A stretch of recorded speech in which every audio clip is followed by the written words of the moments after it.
Hello girls, gays, and non-binary babes. Welcome back to my channel. If you're new here, hello, my name is Boston, and today we're talking about my 2022 reading journal. So this is my journal. It is an Archer and Olive journal, and it has a little teapot on the front. I really love this color. I'm obsessed with this journal, and I'm so excited to start using it.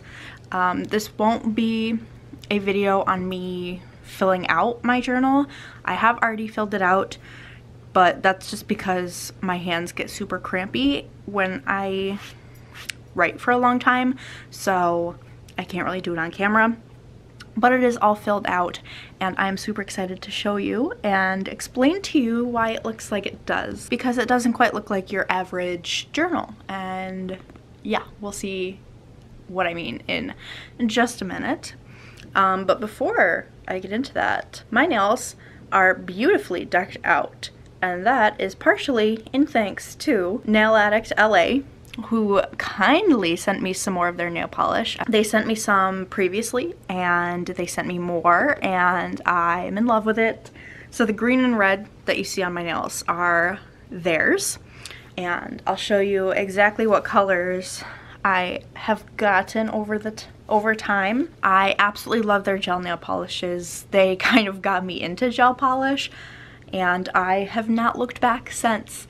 It's my favorite, and the quality is incredible. So I have a bunch of them. I'm obsessed with them, and they're super cool. So yeah, all the information you need for that will be linked down below, along with a code for some money off if you're interested. So yeah, check that out if you want to. But yeah, other than that, let's get into the journal. So this is my first page. I have not yet written my name on the actual first page here. That's just because I haven't gotten to it yet. So yeah, so then we have my actual cover page here, and this is going to be the theme of the entire journal. It's going to be like a cottagecore / light academia style and color coordination. And I've already got like my washi tapes and my sticker sheets that will match, so I'm super excited. I absolutely adore how this looks. The studio or the Etsy store that I got everything from is Paper Minty Studio on Etsy, so if you're looking for something similar, I highly recommend checking that out. I get most of my stuff from them, so yeah, it's really gorgeous. So this is my cover page, super simple. And this is my next spread. This is a spread that is essential to me. It is my upcoming releases spread. So I have a horrible memory and tend to forget quite easily when certain books come out and what books I'm interested in. So this is just a 12-month spread, and when I find out a book is getting released in a certain month and I'm interested in it, I just write the day it's released and then what the book title is. And this came in super handy last year, and I'm very excited to use it again this year because it really just comes in handy. And I think it's something everybody should utilize in their journal, especially if they are forgetful. But yeah, just overall really helpful and pretty simple, but just kept to this color scheme. And yeah, not much to say about that one. This is also super simple. It's my best books of the year spread. This, by the end of the year, I will have 10 to 15 books. I think it's going to be 10. And the covers are going to be like kind of collaged on here.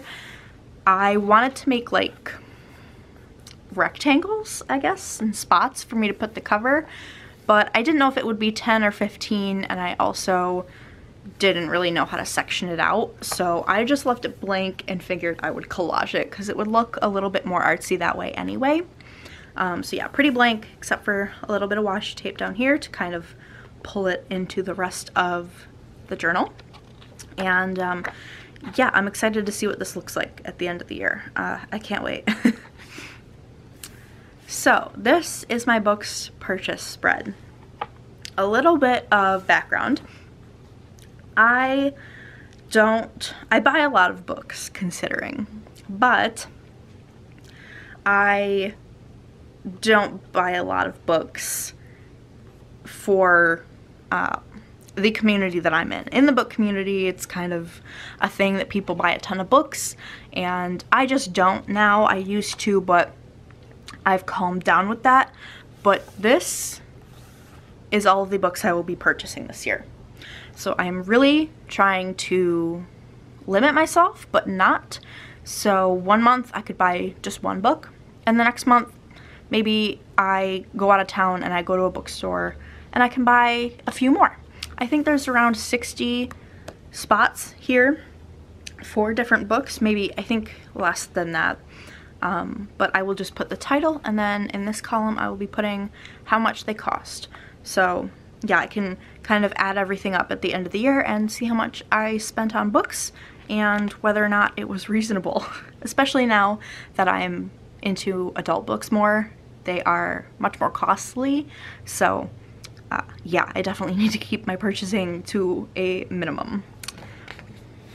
And then this is pretty similar. This is my from the library spread, or my books borrowed spread. So recently I figured out that it could also apply if like somebody lends me a book and I read it. I can put it in here technically. But any library book I get, same thing. I write down the title and how much it costs on my primary website for buying books. Sometimes if I have a little bit more money, it's Barnes & Noble. If I'm a little bit more strapped for cash, it's Thrift Books or it's Amazon. So whatever that is, I put the price, and then if I end up purchasing it later, I will usually highlight it. Although I might not this year because I do have the spread, which I didn't have last year. So I'll have a total price or total money spent at the end of the year, and then a total money saved, and I can just kind of subtract and it'll cancel out. But yeah, these 2 pages will also be from the library, but I didn't feel like doing all those lines over again quite yet. But I'm gonna have 4 pages from the library. I do borrow from the library primarily, so that's why I have a ton more space for that. And that's it. So yeah, let me explain why there is no more, I promise, there's no more spreads in here. So what the hell am I doing with this journal? Let's flip back to the beginning to give you a nice background. So this journal, it's my reading journal. It's what I'll be putting all the books I read in. Now, this year I wanted to do something a little different that'll make it easier for making videos and will also look very aesthetically pleasing. So what I'm going to be doing is each page, 1, 2, will be getting its own book and review. Sometimes if I'm reading like a full series, I might do half page and half page, half page, half page, half page. But for the most part, it'll be 1 on each page. And the plan is to put like a little picture of the book, title, author, star rating, and then a full review, my full thoughts. Not necessarily a full review, but my full thoughts.